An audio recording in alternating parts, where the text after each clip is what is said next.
বিরাট প্রাকৃতিক বৈচিত্র্যের মধ্যেও অনেক সময় অন্ধকারের ছায়া লেগে থাকে। বেশ সুন্দর পরিবেশের মধ্যেও হঠাৎ করে কোথা থেকে যেন একটা ভূত এসে পরিবেশটাকে নষ্ট করে দেয় বা পরিবেশটাকে আরো আকর্ষণীয় করে তোলে।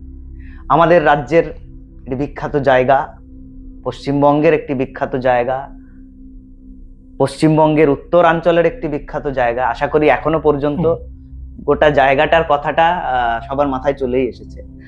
আমরা কার্শিয়াং নিয়ে কথা বলছি, আর কার্শিয়াং এর একটা কুখ্যাত জায়গা হচ্ছে ডাউহিল। নমস্কার, আমি অভিজিৎ। নমস্কার, আমি সুরজিৎ। তো আজকে আমাদের বিষয় হচ্ছে ডাউহিল। তো চলো শুরু করা যাক, ডাউহিল নিয়ে কিছু কথা বলা যাক।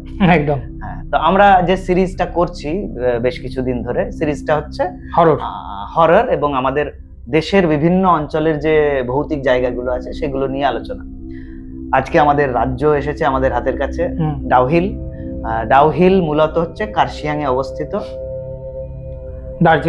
দার্জিলিং এর জায়গাটা নিকটবর্তী। হ্যাঁ, তো ডাউহিলের আলোচনা করতে গেলে যে কথাটা প্রথমেই মনের মধ্যে আসে সেইটা হচ্ছে একটি ছেলে, তার মাথা নেই, তার দেহটা শুধু রাস্তায় হেঁটে হেঁটে যাচ্ছে এবং সেই দেহটাকে গলা কাটা ধড় অনেক মানুষ দেখতে পাচ্ছে। তো ভাবো এরকম একটা সিচুয়েশন, একটা গলা কাটা দেহ রাস্তায় হেঁটে যাচ্ছে, আমরা দেখতে পাচ্ছি, তারপরে তার পিছনে ধাওয়া করলেই দেখা যাচ্ছে খানিক পরে সে কুয়াশার মধ্যে মিলিয়ে যাচ্ছে।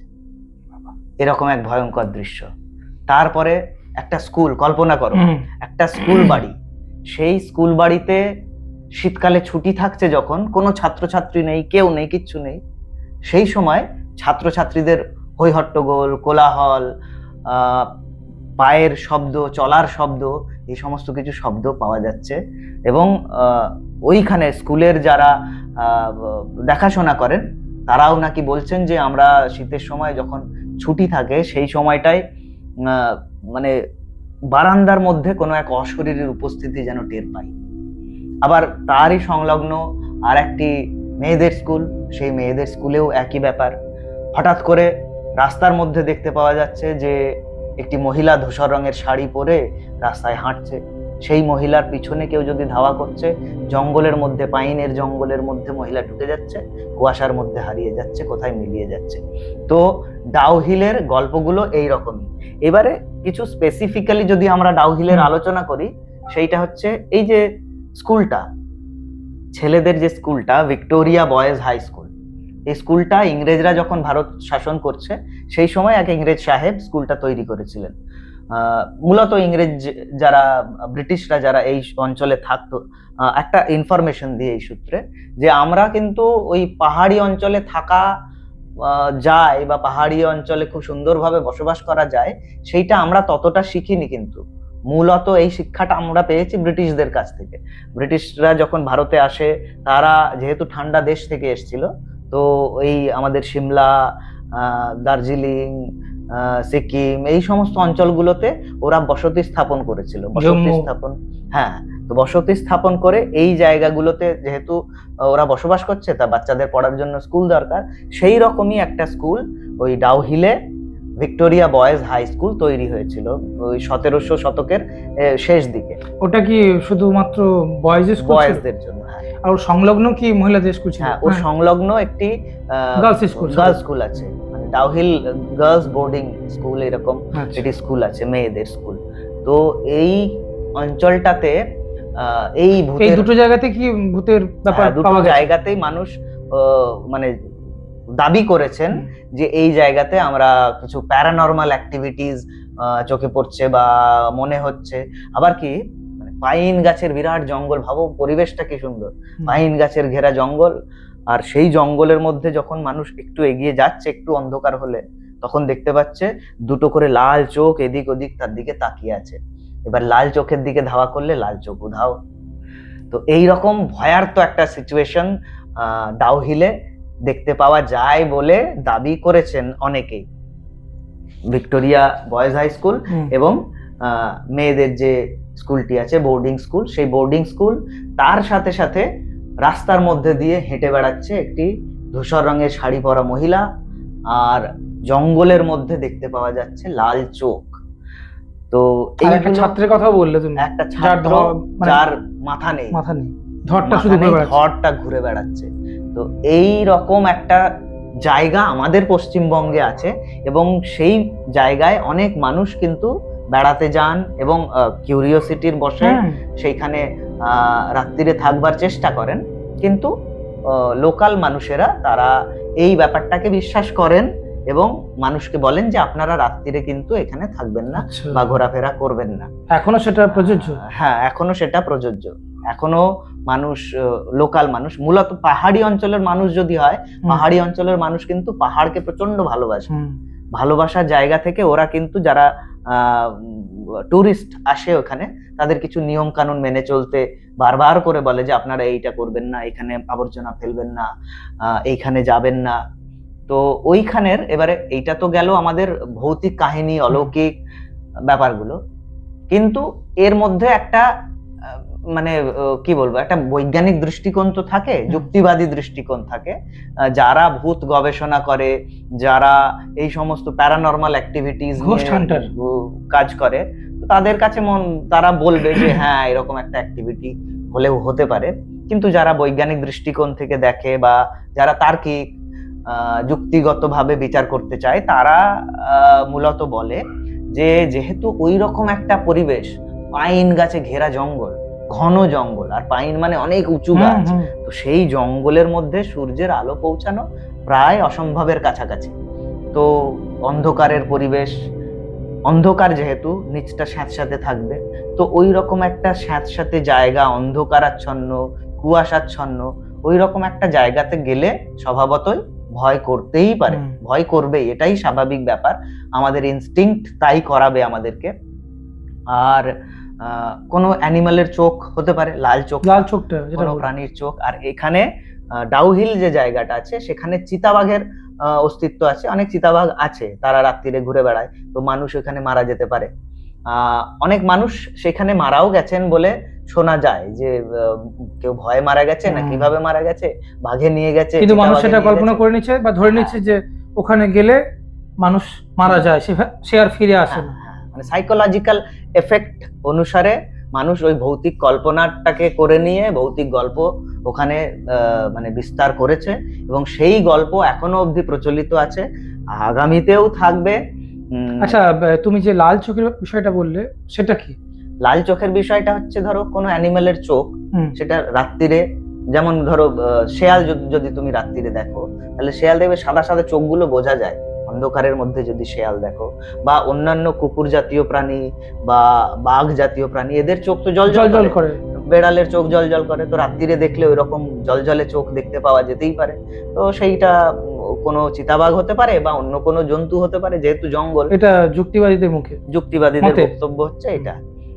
আর গল্প তো তৈরি করা, ধরো ওই মানে মাথা নেই, ধড় ঘুরে বেড়াচ্ছে, এটা তো আজ অবধি কোথাও তো প্রমাণিত হয়নি। প্রমাণিত হওয়ার সম্ভাবনাও খুব ক্ষীণ, কারণ এই রকম একটা, তাহলে এটা কি বলতে পারো তুমি একটা লোকমুখে একটা প্যানিক, মানে একটা কল্পনা বলতে পারো, ভয় পেয়ে একটা কল্পনা ছড়িয়ে পড়েছে, মানে সাইকোলজিক্যাল এফেক্টে গল্পগুলো তৈরি হয়ে গেছে, যে ওখানে গেলে মানুষ বলে, যে যারা যায় আর কি, ওখানে গেলে বলে যে আমার মনে হচ্ছে কেউ যেন আমার পিছু নিয়েছে।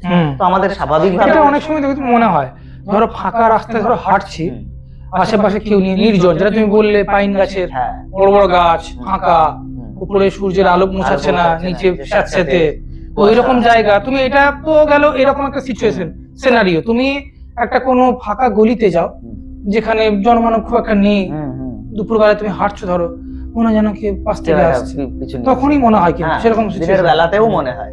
এটা আমাদের সাইকোলজিক্যাল এফেক্ট। এটা আপনারাও হয়তো কোথাও না কোথাও জিনিসটা রিয়েলাইজ করে হবেন। অনেক ফাঁকা রাস্তা, ধরুন হাঁটছেন, একা পড়ে গেছেন, বা রাতে কেউ বাড়ি ফিরছে রাত্রেবেলায়, 10টা 11টার পরে বাড়ি ফিরছে, 11টার পরে, শীতকালের দিনে ফাঁকা, তখন মনে হয় যেন একটু একটু করে একটু আওয়াজ হলো, বা পাতা ঘষা, নিজের পায়ে, বা ছাওয়া পড়ছে।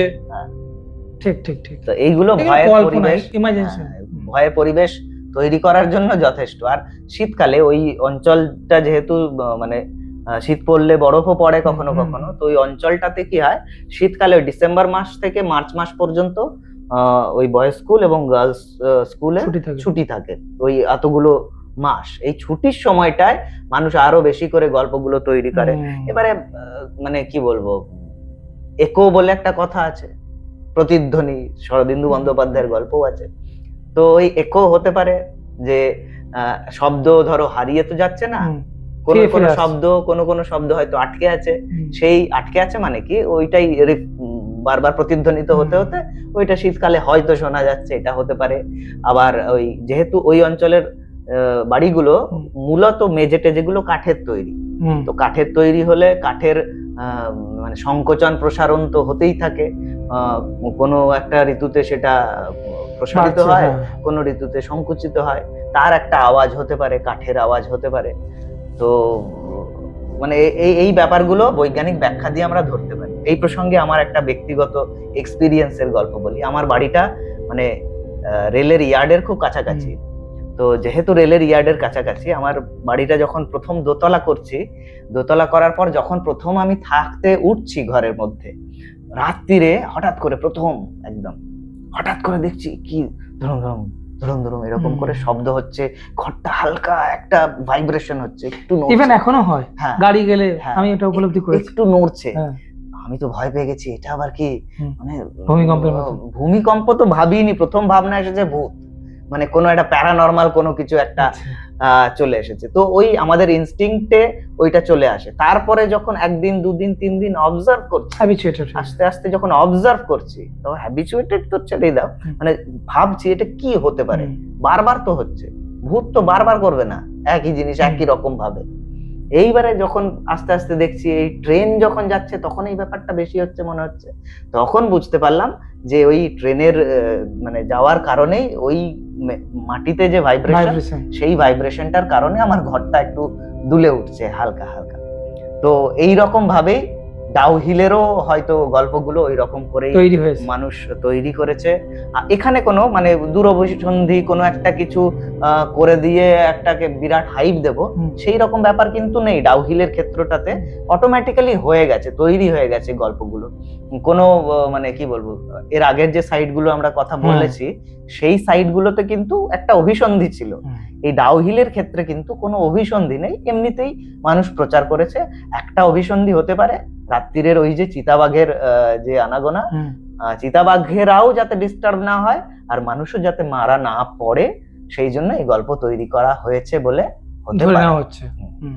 তো ডাউহিল প্রসঙ্গ হচ্ছে এতটাই, ডাউহিলের এর থেকে বাড়তি কোনো কিছু মানে যুক্তিবাদী বলতে পারো, বা তুমি যেটা বললে ঘোস্ট হান্টাররা ওখানে গিয়ে রিসার্চ করেছেন, তো ওনারা যেটা পেয়েছেন কনক্লুশন, তাহলে এটাই বলতে পারি যে যেরকম ভানগড়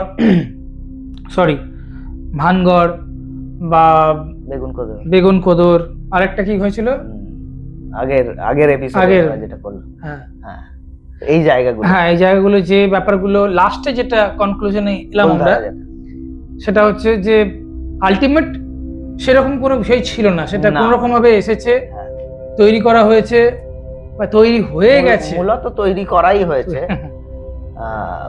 এই ডাউহিলের সাথে তফাৎটা ওইখানে যে ওগুলো তৈরি করা অনেক ক্ষেত্রেই অনেকটা অংশে, যদিও ধারাটা আনসলভ মিস্ট্রি ছিল, যেটা লাস্ট পর্যন্ত আমরা কোনো কনক্লুশনে আসতে পারিনি, বা যারা ওখানে গিয়ে রিসার্চ করেছেন যে টিম, সেটা তুমি ঘোস্ট হান্টার বলতে পারো, বা বিভিন্ন যুক্তিবাদীরা গেছেন ওখানে রিসার্চ করেছেন, কিন্তু আলটিমেট কোনো একটা গোলে আসতে পারেননি। কিন্তু এই যেটা তুমি বললে এখন ডাউহিল, সেটা মূলত মানে কোনো অভিসন্ধি নিয়ে সেটাকে তৈরি করেছে, সেটা যেন ন্যাচারালি বিল্ড হয়েছে এই স্টোরিটা, সেটাই। ওই জন্য এটাকে মূলত ওই সাইকোলজিক্যাল অ্যাঙ্গেল থেকেই ধরা হয়, যে ওই রকম একটা পরিবেশ, ওই পরিবেশে থমথম একটা পরিবেশ, মন খারাপ হয়, মন খারাপ হলে মানে একটু দমে গেলে মানুষের যেটা হয়, ভীষণ রকম ভুল কল্পনা তো ভীতির একটা সঞ্চার আসতে শুরু করে, সুইসাইডের একটা টেন্ডেন্সি চলে আসে এরকম একটা পরিবেশে। তো সেইটাই মানুষের হয় বলে এতদূর পর্যন্ত এখনো অবধি যারা যুক্তিবাদী তারা কনক্লুড করেছে। এই হচ্ছে ডাউহিলের গল্প। আচ্ছা, তো আজকে ডাউহিলের গল্প করলাম, আমরা আগে কুলধারার গল্প করেছি, ভানগড়ের কথা বলেছি, বেগুন কোদরের কথা বলেছি। তো সব কথাগুলো আমরা বলেছি, কিন্তু আমরা কিছু এখনো পর্যন্ত কোনো মতামত, কোনো কিছু ভাবনা চিন্তা দর্শকদের কাছে পাইনি। তো দর্শকদের কাছে আমাদের অনুরোধ, আপনারা কেমন লাগছে এটা জানাতে পারেন। আপনাদের কোনো মানে কোনো তথ্য যদি ইনক্লুড করার কথা মনে হয়, যে এই তথ্যটা দেওয়াটা হয়নি, এই তথ্যটা আমি দিলাম, সেটাও দিতে পারেন। এবং আমাদেরকে সাজেস্ট করতে পারেন যে এরপরে আপনারা এই নিয়ে বা তোমরা বা তোরা এই নিয়ে আলোচনা কর। তো এটাই হচ্ছে আমাদের আজকের এপিসোড। ডাউহিল আমাদের প্রিয় জায়গা, কার্শিয়াং এর একটি জায়গা ডাউহিল। তো আজকের মতো আমাদের এপিসোড চলো শুরু করা যাক, কিছু কথা বলা যাক। আমরা এখানেই শেষ করছি। নমস্কার। নমস্কার।